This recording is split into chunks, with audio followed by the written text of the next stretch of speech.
I rise to say farewell to this institution that I have been so lucky and honored to serve. I want to first thank my wife, Julie, for supporting my career in public service for the past 12 years and for these last 2 years while I have been a member of the U.S. House of Representatives. It is an understatement to say that I could not have done this job without her, both in terms of her unconditional love and support, for taking care of our family while I've traveled back and forth to Washington, and as a thought partner, sounding board, strategic advisor, moral conscience, and North Star. Anytime that I was faced with a politically difficult dilemma, she would tell me to follow my conscience and stand for what I believe in.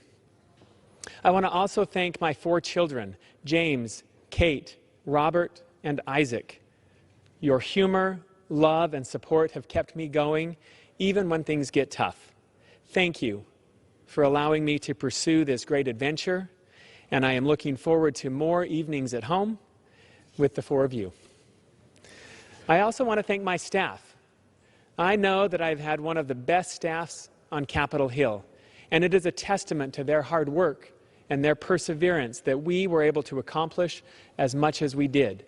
So to Nicole, Tiffany, Allison, Eric, Michelle, Andrea, Chris, Brennan, Julianne, Katie, Christian, Marcus, Hannah, and Stephanie, thank you. To the people of Utah who granted to me this opportunity, thank you.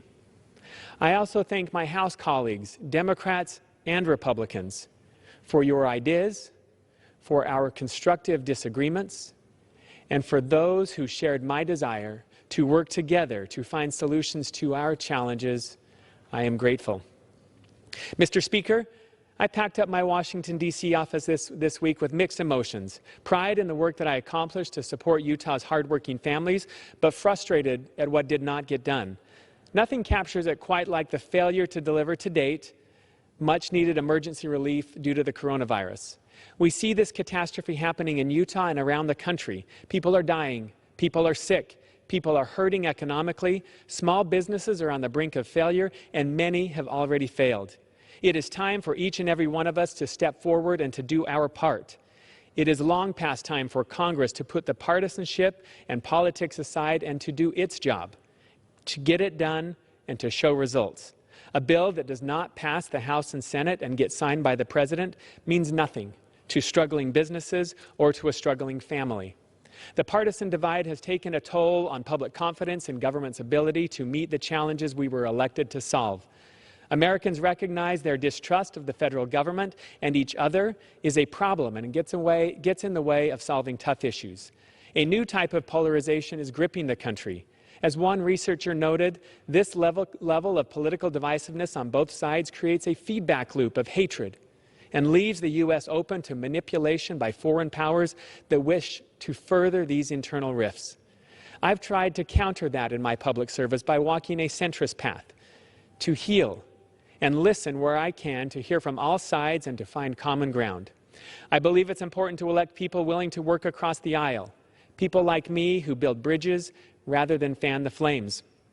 I've seen this work, whether it's working with Republicans to counter the alarming rise in the rate of suicide or traveling to our southern border to get agreement for emergency food, housing, and medical aid for refugees fleeing violence and danger in their home countries. Once you learn that people in both parties agree on both humanitarian treatment and securing the border, efforts can focus on ironing out the details. I was proud to represent Utah's 4th Congressional District during the 116th Congress, serving my community, my state, and my country as an elected representative in the People's House. This was a great honor and a privilege.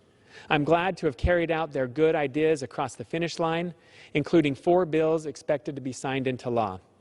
I've built relationships with Republicans and Democrats that led to success on clean air, stopping child trafficking, preventing suicide, and recovering investment savings for hardworking seniors cheated by fraudsters. My wish this holiday season for those who serve next year in Congress is to be less partisan and more like Utahns who see the best in each other, who work together, roll up their sleeves, and let's solve problems together for the good of everyone. Godspeed, and may God bless the United States of America. Thank you, Mr. Speaker, and I yield back.